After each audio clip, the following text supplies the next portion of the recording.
पिछली क्लास में हमने डायमैग्नेटिज्म और पैरामैग्नेटिज्म इन दोनों की डेफिनेशन और इनका कॉज लिख लिया था। फेरोमैग्नेटिज्म क्या होता है वो हमने लिखा था और मैंने तुम्हें डोमेन थ्योरी एक्सप्लेन की थी, ठीक है, जिसमें हमने इसका कॉज डिस्कस कर लिया था। तो लेकिन हमने कॉज लिखा नहीं था, तो पहले लिख लेते हैं कॉज ऑफ फेरोमैग्नेटिज्म। लिख लो। In ferromagnetic substances,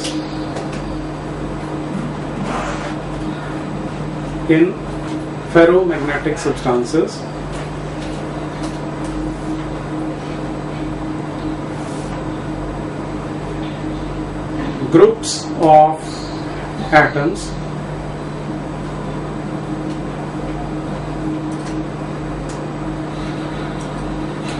having their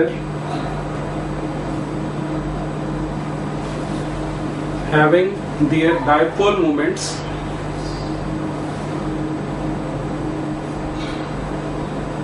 aligned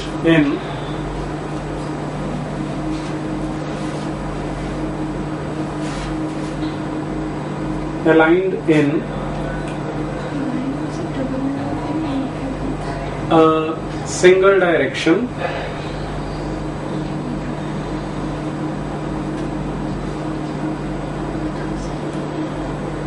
are randomly oriented.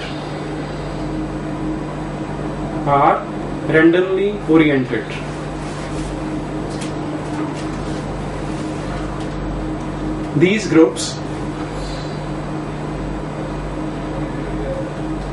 are known as domains.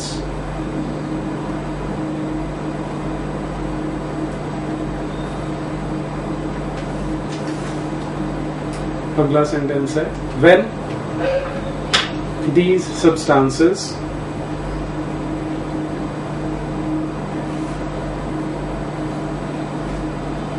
are subjected to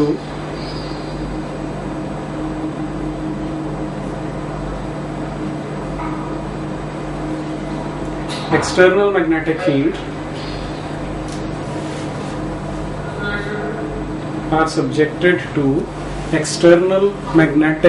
field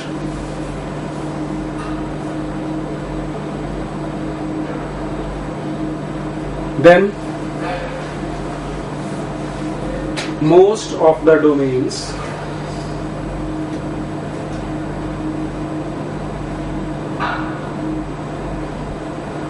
orient themselves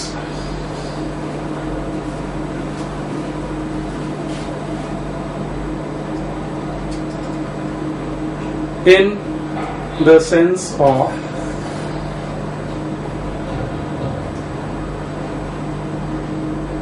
external magnetic field.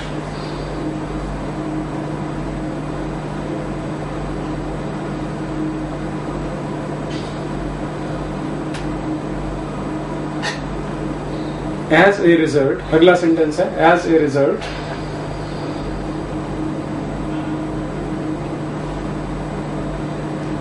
the substance acquires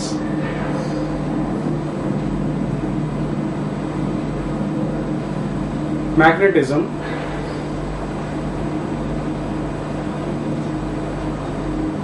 which is retained by it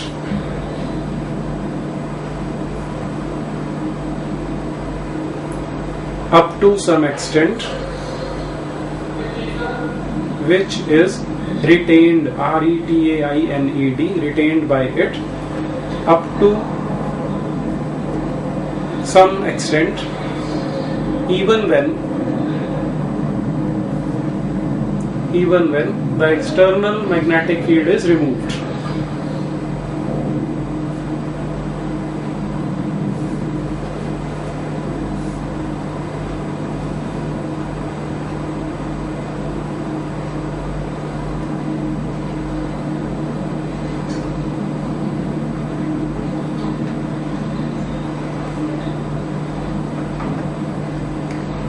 ठीक है, समझ में आया?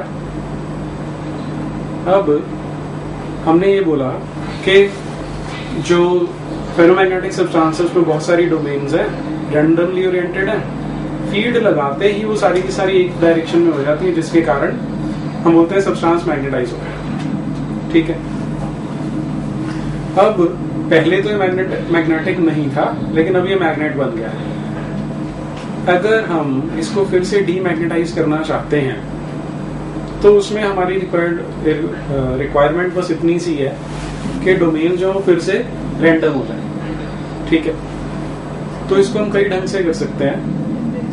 हाँ, कि अगर हम उसको थोड़ा सा हीट कर देंगे तो भी ये डोमेन जो है वो अपनी सिंगल अलाइनमेंट छोड़ के रैंडम हो जाएंगी, जिससे कि ऑब्जेक्ट का मैग्नेटिज्म लूज हो जाएगा।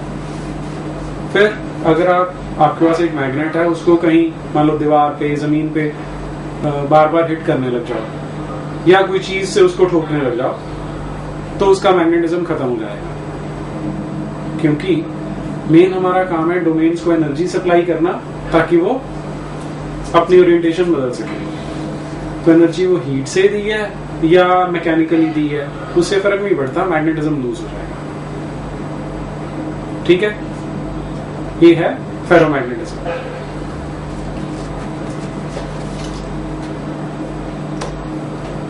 अगला टॉपिक है हमारा कि अगर हम किसी मैग्नेटिक डायपोल को एक्सटर्नल फील्ड में रखते हैं, ये वैसे हम पिछली बार हमने किया था कि उस पर टॉर्क लगती है, टॉर्क का फॉर्मूला होता है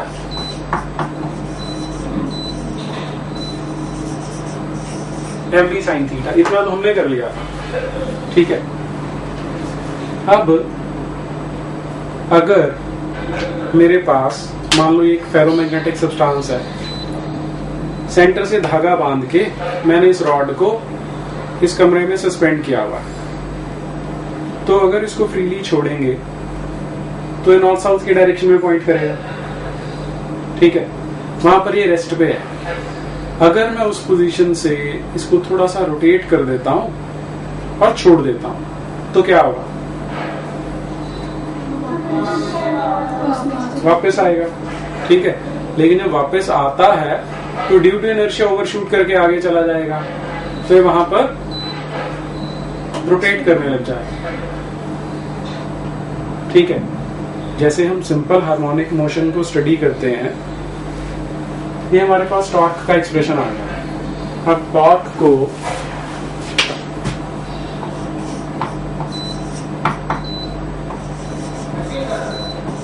हाँ जी, जो क्या होती है,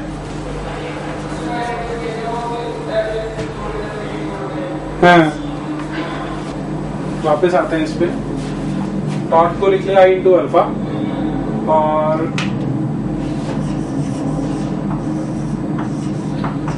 अगर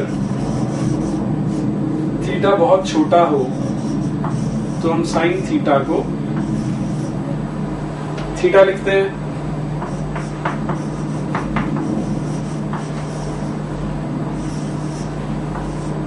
ये आ गया।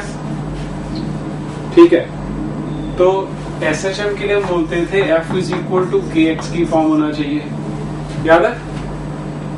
F should be directly proportional to displacement. वैसे ही अगर रोटेशनल हार्मोनिक मोशन है, सिंपल हार्मोनिक मोशन, तो उसके लिए K थीटा होना चाहिए। तो यहां पर उसी फॉर्म में मिल रहा है। तो जब भी एंगल छोटा होगा, जैसे मैं मैग्नेट का एग्जांपल दे रहा था, तो वो सिंपल हार्मोनिक मोशन शो करेगा। ठीक है, और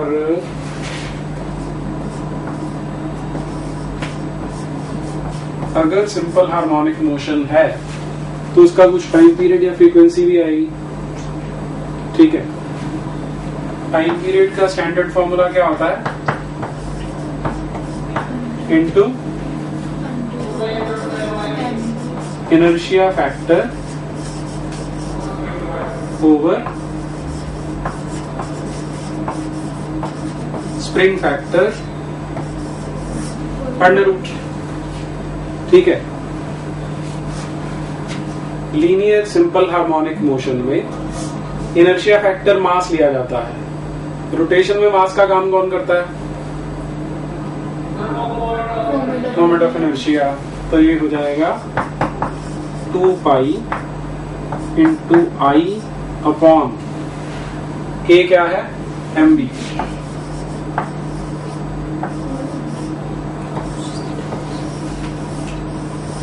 टाइम पीरियड का फॉर्मूला आ गया। और यदि फ्रीक्वेंसी बतानी हो तो रेसिप्रोकल कर दो।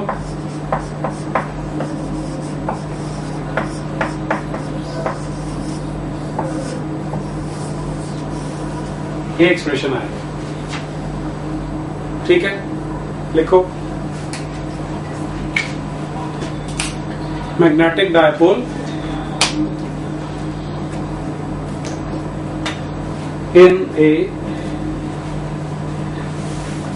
uniform magnetic field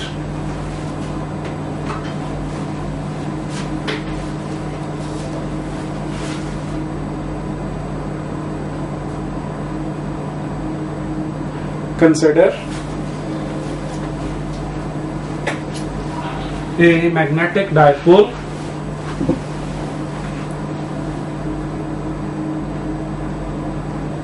having dipole moment m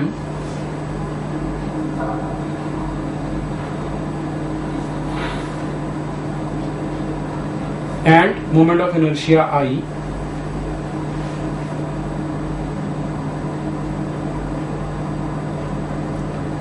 suspended in a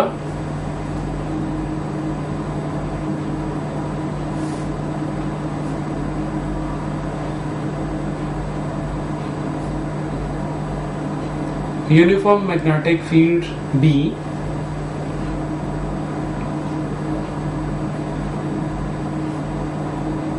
such that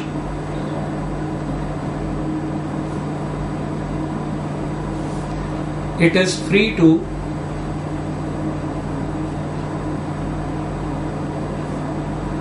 rotate along its axis.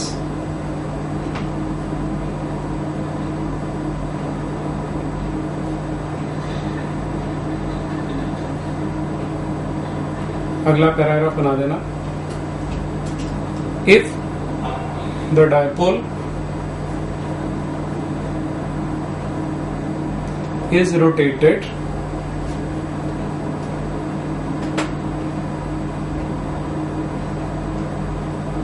through a small angle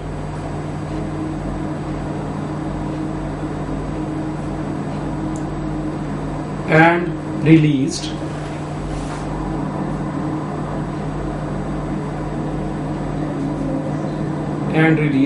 then it will exhibit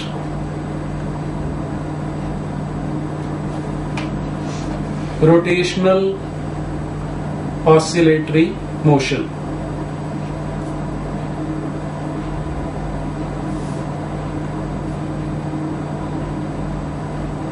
The torque experienced by it will be given by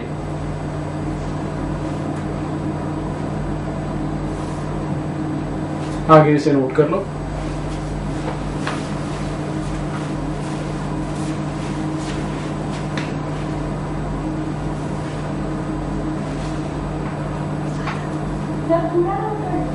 हाँ जी, यहाँ SHM तक note कर लो।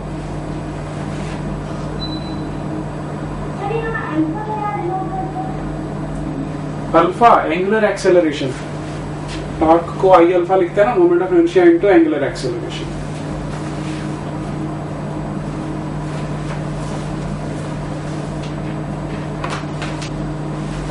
यहां तक note करने के बाद लिख लो therefore the time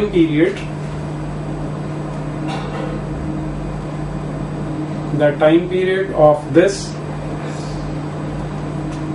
SHM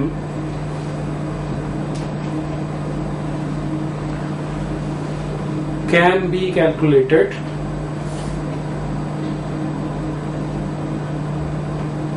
by using the expression, ये लिख लो, आगे तीनों ही नोट कर लो T equal to this this और दिस। नहीं वो तो सिर्फ तुम्हें बताने के लिए था।